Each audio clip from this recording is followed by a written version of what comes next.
¿Qué tal amigos? ¿Cómo están? Bienvenidos. Hoy les voy a tratar de contestar una pregunta que me hicieron varias veces desde que empecé en el canal. Hugo, ¿por qué en un canal de espiritualidad hay videos de la NASA? Quédate hasta el final, porque la historia cada vez se pone más oscura. Acompáñenme y empecemos.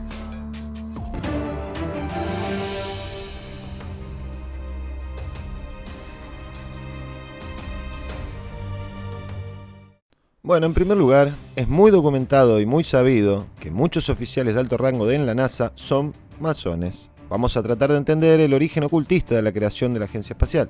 Desde hace mucho se habla de este tema, la francmasonería en la Luna. Ustedes deben notar que ambos astronautas de la misión Apolo 11 al pisar la Luna, el otro quedó en el módulo lunar, lo hicieron con el pie izquierdo, pero ambos son diestros. De igual manera, lo hacen de forma ritual los aprendices al pisar el piso masónico del templo, con el pie izquierdo.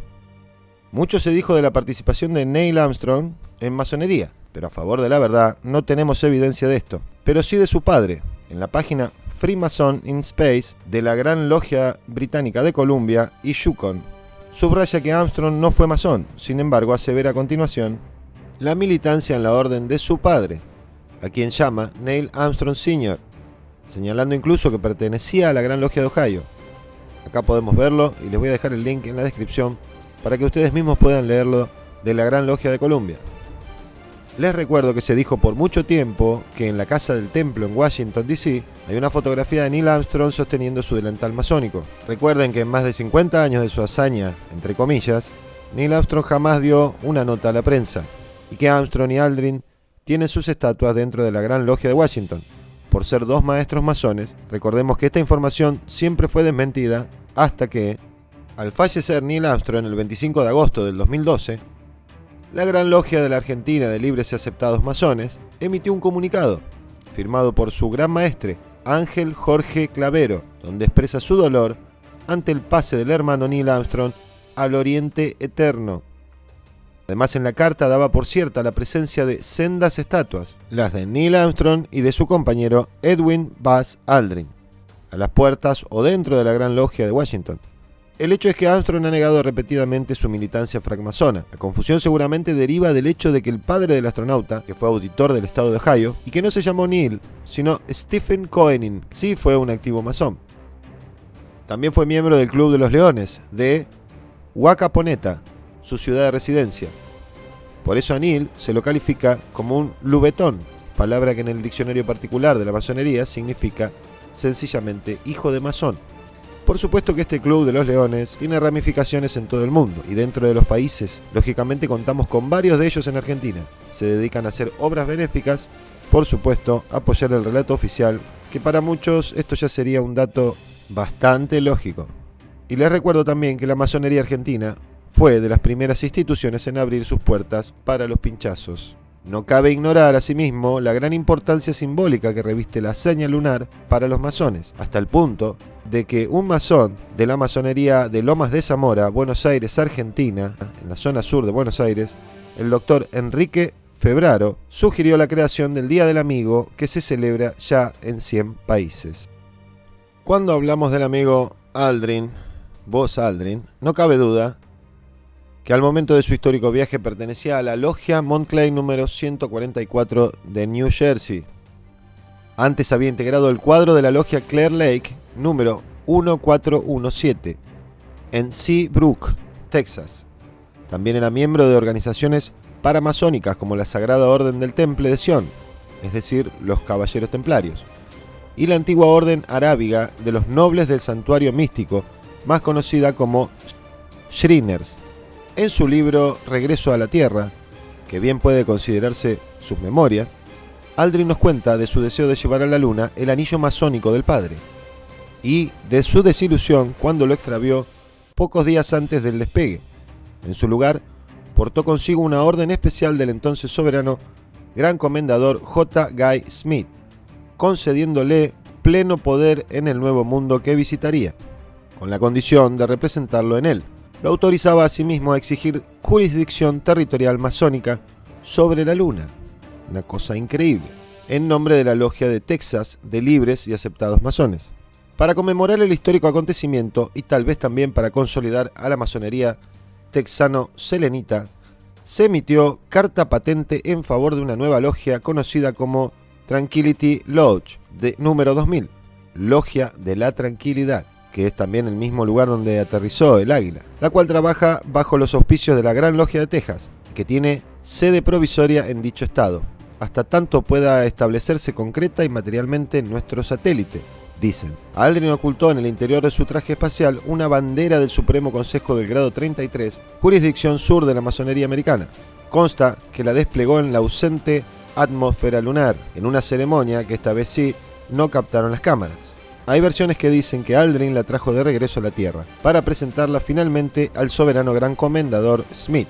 Lo cierto es que la biblioteca del Museo del Templo del Rito Escocés en Washington, D.C., cita en la 16th Street 1733, exhibe un pabellón que pretende ser el mismo que Aldrin llevó a la Luna. El diploma entregado a Aldrin por la Gran Logia de Texas, donde se lee claramente que dicho astronauta fue The First Mason on the Moon, lo cual debería bastar para sacar cualquier duda que pudiera subsistir acerca de la membresía de Buzz Aldrin a la orden. Y de paso, nos da noticia que Aldrin era entonces grado 32, habiendo recibido ese mismo año la Cruz del Caballero Templario, condecoración honorífica para distinguirlo por su hazaña. También por esta maravillosa obra maestra del séptimo arte que realizaron, se acuñó una medalla conmemorativa por el Supremo Consejo del Grado 33, jurisdicción sur de los Estados Unidos, al cumplirse en julio de 1979 el 10º aniversario del alunizaje. En el anverso puede leerse Our Flags on the Moon, aludiendo a las dos plantadas por Aldrin, la patria y la masónica. Ambas pueden verse nítidamente en el relieve. Recuerden también que es muy sugestivo el nombre que le han dado al módulo de alunizaje, Eagle, el águila. Pero este tema cada vez se pone más religioso. Podríamos decir que 33 minutos después de tocar superficie selenita, cuando Sirio se hace visible en el horizonte del satélite, Aldrin llevó a cabo un ritual en el Mar de la Tranquilidad. Aldrin habría transportado consigo un diminuto juego de comunión que le había proporcionado el templo presbiteriano de Webster, Houston, Texas, al que pertenecía. Un pequeño cáliz de plata, un frasquito de vino del tamaño de un dedal y un fragmento de hostia consagrado por el pastor Dean Woodruff. Había transmitido por radio: me gustaría pedir algunos momentos de silencio, me gustaría invitar a cada persona que esté escuchando, quien quiera que fuere o donde quiera que esté, a que contemple por un momento los acontecimientos de las pocas horas últimas y a que dé gracias en su propia manera individual. En la página 233 de Magnífica Desolación, Aldrin escribió: en el apagón de radio abrí los pequeños paquetes plásticos que contenían el pan y el vino, eché el vino en el cáliz en la gravedad lunar de un sexto de la terrestre, el vino serpenteó con lentitud por las paredes del recipiente y graciosamente escapó hacia un lado.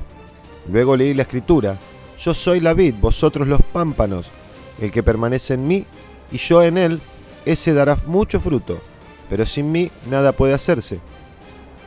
Había tenido la intención de leer este pasaje de regreso a la Tierra, pero en el último minuto, Deke Slayton me pidió que no lo hiciera. La NASA estaba ya embrollada en una batalla legal con Madeleine Murray, la célebre oponente de la religión, sobre la tripulación del Apolo 8, que leyó el Génesis mientras orbitaba alrededor de la Luna en Navidad.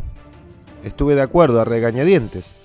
Tras la ceremonia di gracias por la inteligencia y el espíritu que llevaron a dos jóvenes pilotos hasta el Mar de la Tranquilidad.